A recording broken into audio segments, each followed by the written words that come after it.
Today, we're gonna cook. First, use this weird-looking bong to make hydrochloric acid. Then, chlorosulfuric acid, scientific name, zombie juice.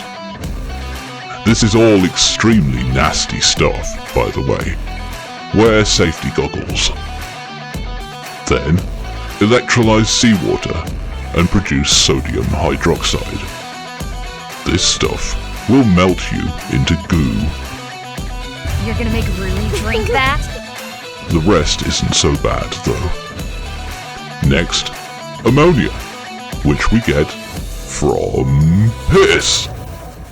You're gonna make Rui drink that? The final ingredients all need alcohol. And what do you know? There will be booze aplenty after the grand bout. Oh yeah, by the way, that's tomorrow. Listen up, nerds. Here's the plan. We're gonna cheat. Senku will also be fighting. He won't be fighting well, but he will be clearing the way for the boys. Stickler for the rules as he is, Kinro thinks this is disgraceful. Tough titties. He's getting it anyway. Kohaku will be entering too, for the same reason. No, we've been over this. For the first time, Senku enters the village. He's here to kick ass and chew bubblegum, and the entire world is out of gum. Rory knows that name. She asks Senku what his surname is, but she's too ill to carry this on now. Chrome has a cunning plan. Aim for the nuts. The match order doesn't go in their favor. Therefore, they resort to performance-enhancing drugs. Specifically, they give Kinro the Stone Age equivalent of a big can of Monster. Or they would, if Kinro hadn't pigged it all. Team Deathclock removes Kohaku from play by the power of bullshit. And they have another cunning plan too. The old rock to the back of the head. No way the referee will let them pull that kind of crap though. After a respectable performance, a drubbing ensues. Suika tosses Kinro her watermelon glasses. And he can see. And he can fight! Ass-kicking ensues. But this time, Kinro comes out firmly on top. This episode is about cheating. You may have been told, as I have, that cheaters never prosper. This is, plainly, bollocks. You may have also heard a saying that goes like this. War doesn't decide who's right, it decides who's left. While it's pleasingly pithy, it contains not one, but two big pieces of wisdom. The first, and the one people usually take from it, is that war sucks. This is true. But the second is that being morally righteous is no good to you, or anyone else, if you can get effortlessly squashed by your enemies. Cheat more. Win more. Let those who don't like it moan at you from second place. Kinro is whooping ass, but no fat lady is singing quite yet.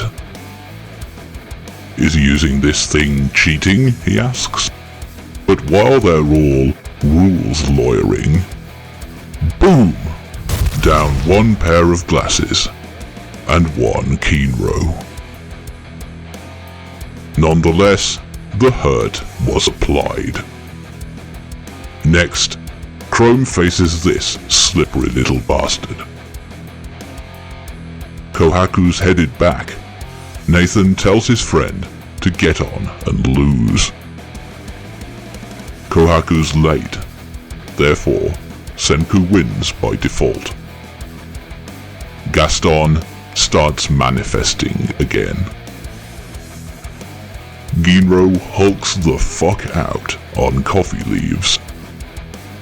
I have something that you just don't. It's drugs.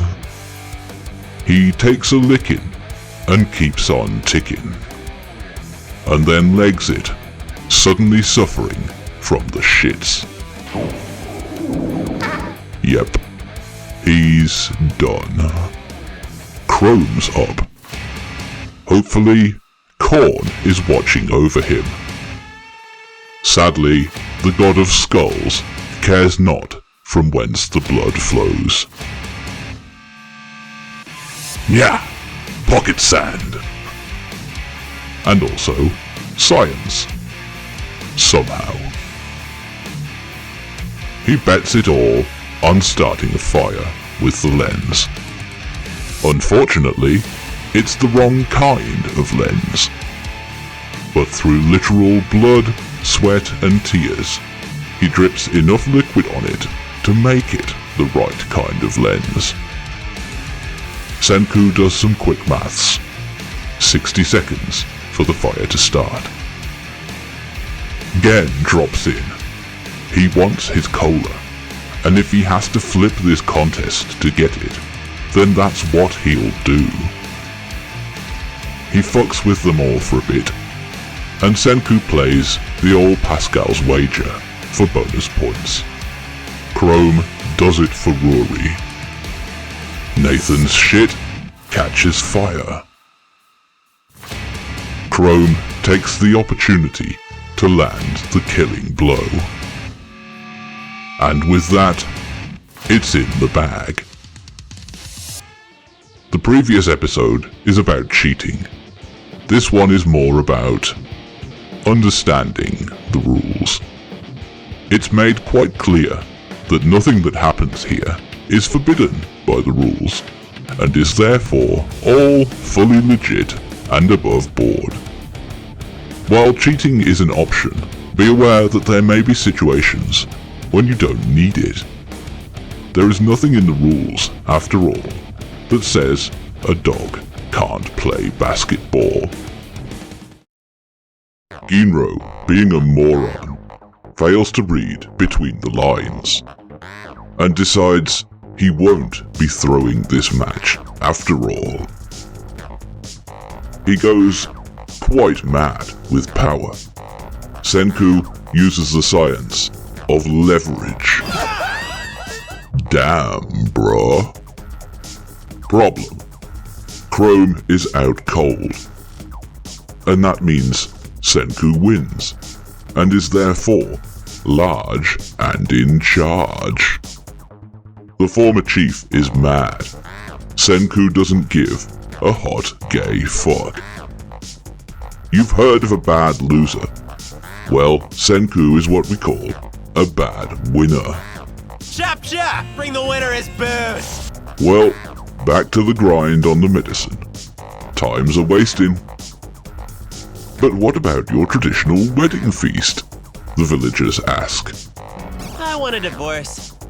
This is utter bullshit! Says the old chief. Arrest them all! But the military doesn't take orders from him anymore. Chrome gets woken up with the world's mightiest piss stink. Right, time to make some sulfur medicine. Step 1. Coal tar residue and hydrochloric acid. About 25 more steps follow. Senku might have kinda made a bomb by accident. And after 6 months of ball-breaking labor, they have sulfur powder and some cola. Finally, Senku can make a diagnosis. Generally, this is done before administering the medicine, though. Fluid on the lungs. Senku's concerned it might be tuberculosis.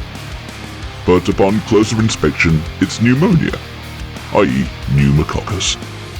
Luckily, sulfur is just the ticket for pneumococcus.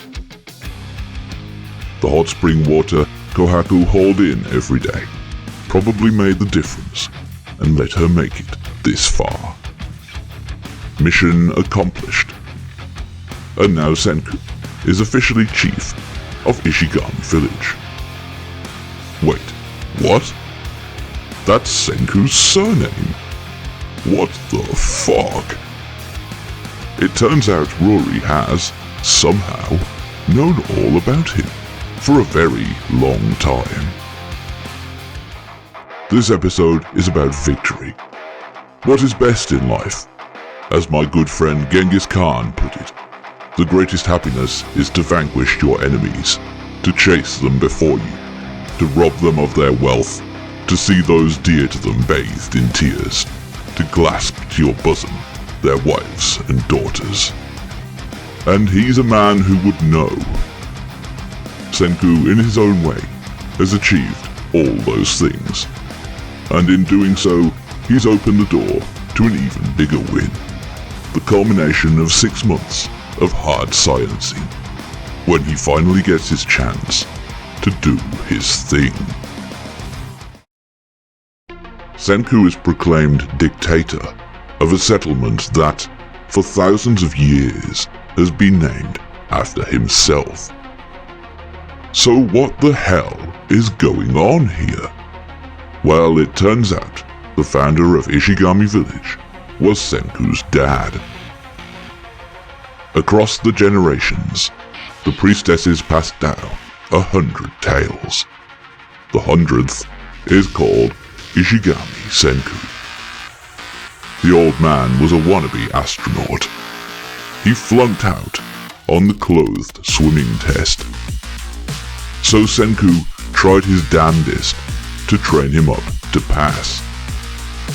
His dad shared the same bottomless resolve to get into space. The Iron Man suit didn't really help, but the dedication sure did. And so, that's right where he ends up, on the ISS. Taylor Swift is also on the boat. Her resemblance to Kohaku should not have gone unnoticed. In space, no one can hear you scream, but they can hear you do a gig. Meanwhile, back on Earth, this is happening to the Swallows. Welcome to Swallow class, nerds. Top student, your mum. This is where Swallows live. It's where the stone ones are turning up too. Senku concludes, probably legit. While they're up there, some shit kicks off. They're safely out of range, but everyone else has logged off. This episode is about revelations. How do I know? Easy. It was revealed to me in a dream. No, I shall not be elaborating further. They pick a landing site as far away from the source of the petrification wave as possible, determined by the times at which Twitter goes blessedly silent. This Chad Schmiel offers to land first, risking becoming petrified. They land way off target and upside down. The others come down after them. Senku's dad bails them out. Even on this final spot, everyone's got. 3 years later, the Russian couple have kids, and these two are married. And presumably, Senku's dad scores with Taylor Swift. Maybe the end of the world ain't so bad. So that's the 100th tale. Question: does this mean they're all related to Senku? Nah. First, Senku was adopted. Second, he says, after that long, nobody's related. It's more accurate, though a tad more gross, to say that after that time, everyone's related. Outside, the new Chief Day party continues. Rory takes Senku outside the village to tell him the final part of the story, alone. The astronauts started falling ill. The Russians made a valiant effort to find antibiotics. They never returned. In the end, Senku's dad came up with the 100 Tales as a way of passing down basic scientific knowledge into deep time. The final tale finishes with a message directly to Senku, and it's that his old man brought him back some space souvenirs, and that he knows he's got this. Go get 'em, my boy. Gen has a message too. Tsukasa is coming, and he's bringing an army. Senku tells him to bring it, bitch. This episode is about hope, specifically about it getting dashed and growing anew anyway. Over and over again, the astronaut team makes a plan in the hope of a positive outcome. That Senku's dad might see his boy again, that they'll all get off the boat safely, that anyone else on Earth remains alive, that they can find the medicine they need. Every time, they run into just about the worst possible outcome. Yet soon enough, grounds for a new hope appears again. And in the end, they don't have such a bad time of it. Look to the positive. It might not be quite as far away as it sometimes appears. The guards spot something. Kinro backs onto the bridge to even the odds against superior numbers. Hey, I've seen this movie. Spartans! What is your profession?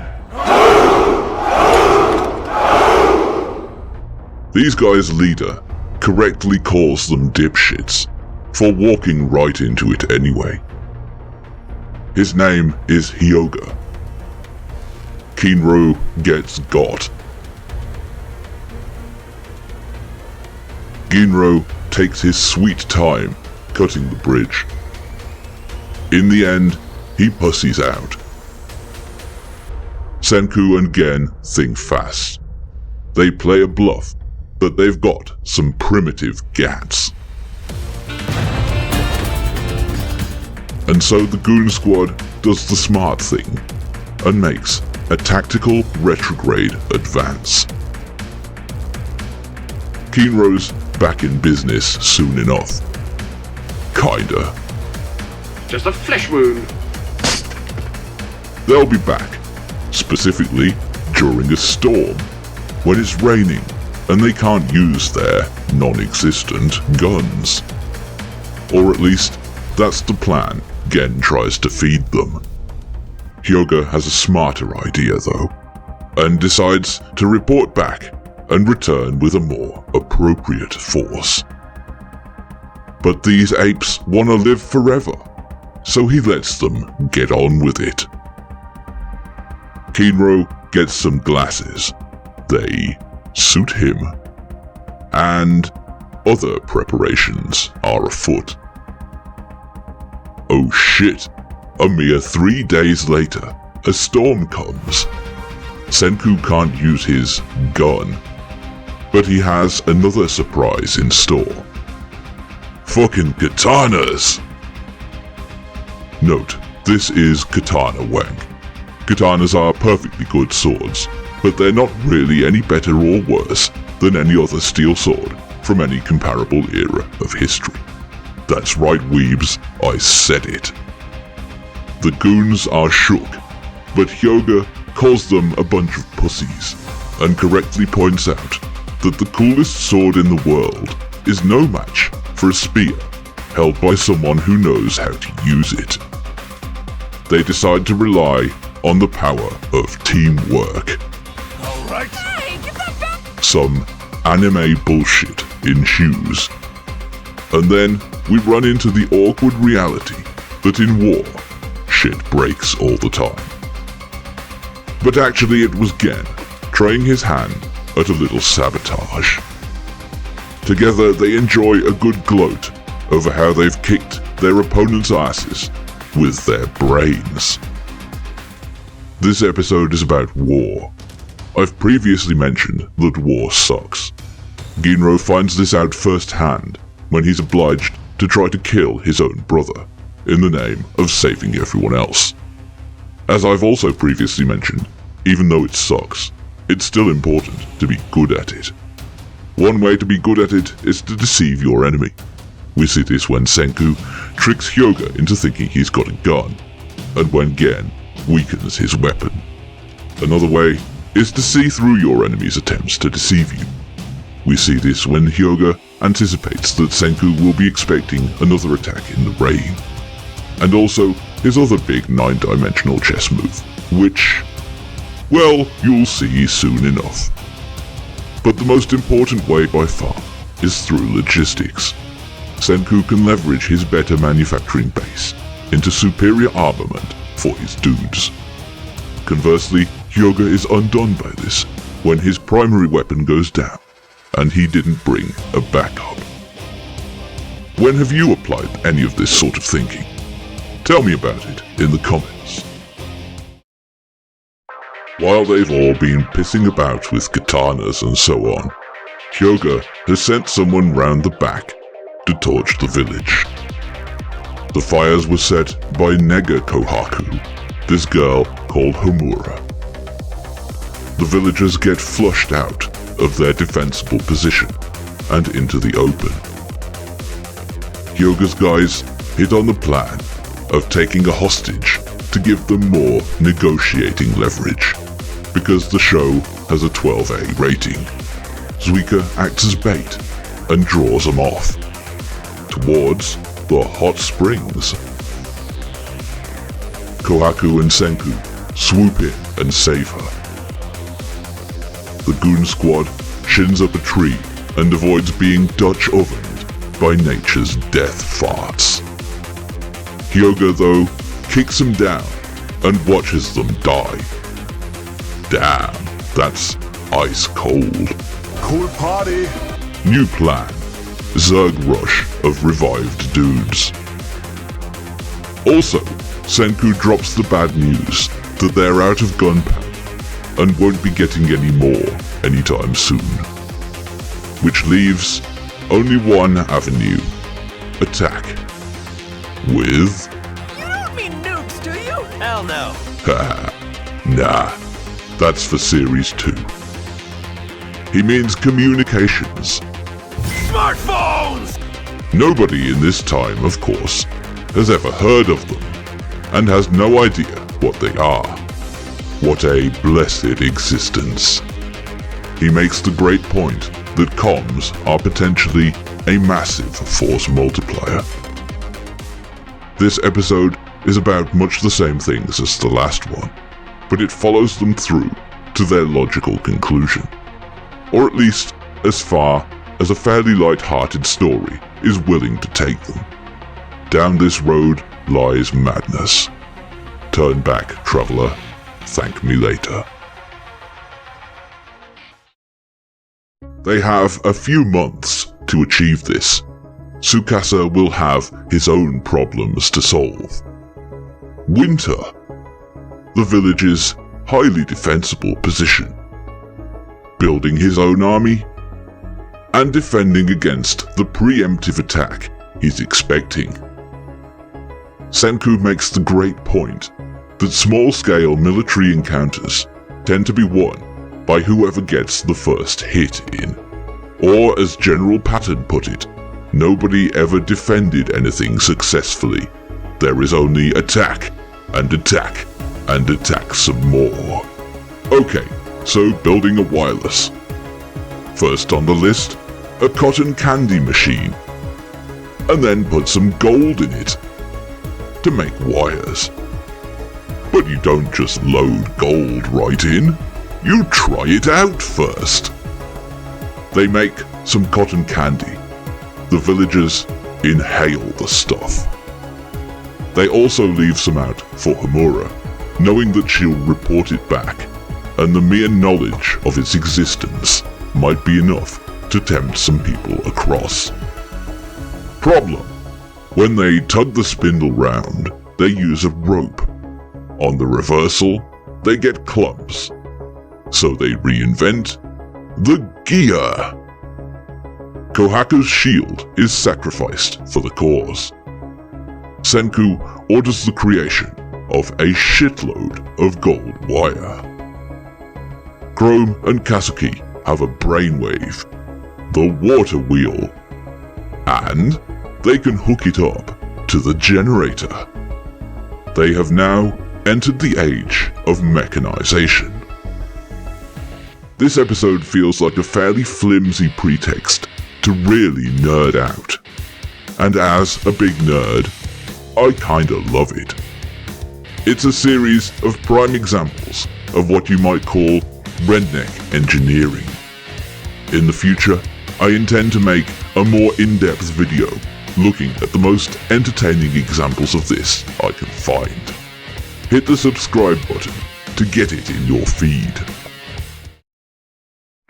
What can they do with all that juice? Look at all that juice. Oh, don't start with all that. They can put it into a battery, of course. Specifically, a lead-acid battery, like those used in cars. Ginro learns what happens when you connect them in series. Also, they can make gears and shit to convert rotary motion into reciprocating linear motion. They make kinda hard work of it though. There are better ways of doing this. For instance, like this. Nonetheless, this lets them reinvent the machine your mum keeps under her bed. An autumn training montage ensues. Today we're inventing the light bulb. Mercury can be used to suck the air out. Light bulbs can be used to make a Christmas tree. First of all, it helps them go mining, so they can go crafting. Chrome gets digging with his new headlamp. This gives me a chance to use one of my favorite words, spelunking. But the light bulb tech tree also opens up vacuum tubes to make the radio. They'll need some stronger filaments than bamboo though. After much head scratching, Oh, thank you. Wakey, wakey. they find scheelite, the ore for tungsten. Fucking A. They round up Nathan and go digging. This is, like the previous episode, mostly some frankly glorious nerding out over acts of incredibly ambitious prehistoric engineering. There's a hint of trouble from Nathan here, who, after all, just had his dreams crushed by this punk who came out of nowhere. But overall, everything's simply going swimmingly. Is heading by themselves into a deep, dark cave with only this vengeful nutter at their backs such a smart move? Everyone else is concerned. They delve too greedily and too deep. Slippery, crumbly death rocks await. Nathan takes his shot and spaffs it up the wall. He gets a marvelous villain monologue, and they both end up deep in a hole. Chrome thinks of filling the hole up with water and floating them out. Senku thinks of the better idea of using the gas mask hoses to make a siphon, just like you'd use to steal fuel out of a car. Don't do that, by the way. Nathan is swayed by the promise of more awesome shit yet to come. Loath as he is to admit it, what he's seen so far, he's enjoyed. So he gives Senku a boost out before he freezes his balls off. They all make up, kinda. After all, they missed out on both the second worst outcome, where they all die, and the worst outcome, where they have to share body heat.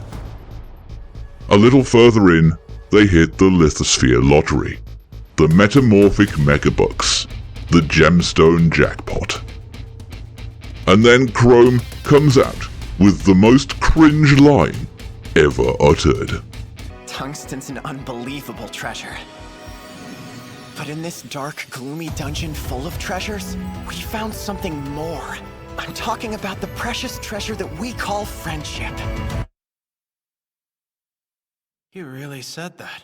That's so lame. Yeah, super lame. Having filled their trousers with cobblestone, they rush back. Nathan is strangely keen. It sounds awfully like everyone's decided to take the chance to rat Senku out and save their own skins. April Fools, got you pretty good, huh? While they've been plundering the earth, the rest of the gang made a telescope and converted the science shed into a whole-ass observatory. It's Senku's birthday present. This episode is about trust. We start with a distinct shortage of it, and they only take my boy on this mission at all because there's no other real option. But the doubt is soon enough set aside. They are tested by circumstance and are not found wanting. Why? As the craftsman Kazuki put it, since Senku showed up, things have gotten a lot harder, and also much more interesting. He and most others find it stimulating in the best way. He isn't sure that Team Deathclock feel the same, but after the events of this episode, it's clear that, even if it's a little more grudging, they do too. At the end of the episode, Senku gets blindfolded and surprised. He wonders if they've twigged the easy way to save their own hides, hand him over to Tsukasa and be done with this war before it starts. Of course, the villagers would never do any such thing. They've quickly come to trust their new chief completely. Kohaku's dad wonders what they'll do with this stuff. Weapons, right? Maybe one day, but not yet. Right, it's wireless o'clock. So, how to get tungsten filament out of these glowy rocks? Grind it up, mix it into paste, make that stuff into the shapes you need, then bathe it in hydrogen and get it good and hot. Chrome gets the job of figuring out how the hell to do that.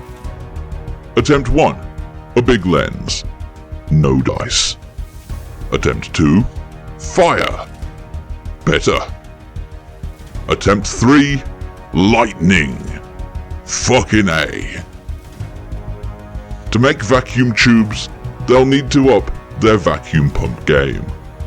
Old Man Kazuki will give it a go, in exchange for a high five. For cases, they'll need plastic, and they'll have to make it without access to dinosaur squeezings. Boil out some wood juice, heat it up and down a few times, and you get formalin. Combine it with coal ash and sodium hydroxide, and they can make Bakelite, i.e. the stuff AK-47 magazines are made from. They'll need quite a lot of coal ash, so Senku reinvents coal-fired central heating. Gen makes batteries, and Senku rustles up some microphones out of some JO crystals. This episode is about pushing the envelope. Chrome is entrusted with figuring out this precision heat business, and outdoes himself. Kazuki is entrusted with this monster glass-blowing project, and rises to the challenge. both enjoy heartwarming moments of bro magic. The old village chief also ponders everything Senku has done for them, and realizes that he really is the right man for the job of leading them. He's far exceeded what anyone could expect, and all their lives are better for it. Spring returns. War looms. They have the radio. Bring it on! Oh yeah, guess they'll need a second one too. Oops. Well, before they bust their balls making another one, they can at least try it out in landline mode. They come to the realization from one of the 100 tales that Senku's dad left him some toys inside his, gravestone. Carved into glass is a record. They knock out a record player out of crap they have lying around. These guys get to hear the voice of their village founders. This must be the equivalent of a British person hearing a recording of King Arthur, or a French person, Napoleon, or an American, Ronald McDonald. Tay-Tay busts out a song, and the crowd goes nuts. Now, time to lead these poor bastards into hell. Tsukasa and his crew will be waiting for them. And that was Series 1. What a banger! I enormously enjoyed it. Senku is a wonderfully fleshed out main character, while somehow remaining a gloriously smug douchebag all the way through. He talks an awful lot of shit about his friends, but they clearly adore him anyway. And for all he tries to play aloof and logical and above such things, the feeling is clearly mutual. In the same way, his hair somehow carries its own weight in a world without hairspray. He carries the whole series. He is a quite indomitable force of will, and possesses a provocative, often lurid sense of humor. Having personally known a number of truly gifted scientists in my time, I would say this rings more accurate than you might think. I was once teaching a class of undergraduates how to do bioinformatics. I told one of them to open a DNA sequence file with a text editor to look at the data inside. It's little more than a string of letters. Incredulous, the student asked me, "Look at it? With my eyes?" Later, I told this story to the professor running the class, one of the smartest people I've ever had the pleasure to meet. He said, "Yes, didn't you hear? We've got a new way of reading files these days," and turned round and pretended to type on his computer using his backside. History bears it out too. Sir Isaac Newton springs to mind, an obsessive genius who rewrote the entire fields of physics and mathematics in ways we use to this day. And also, an insufferable, egotistical asshole. Take his famous quote, "If I have seen further than others, it's only because I stood on the shoulders of giants." Very humble, very modest. Only it wasn't.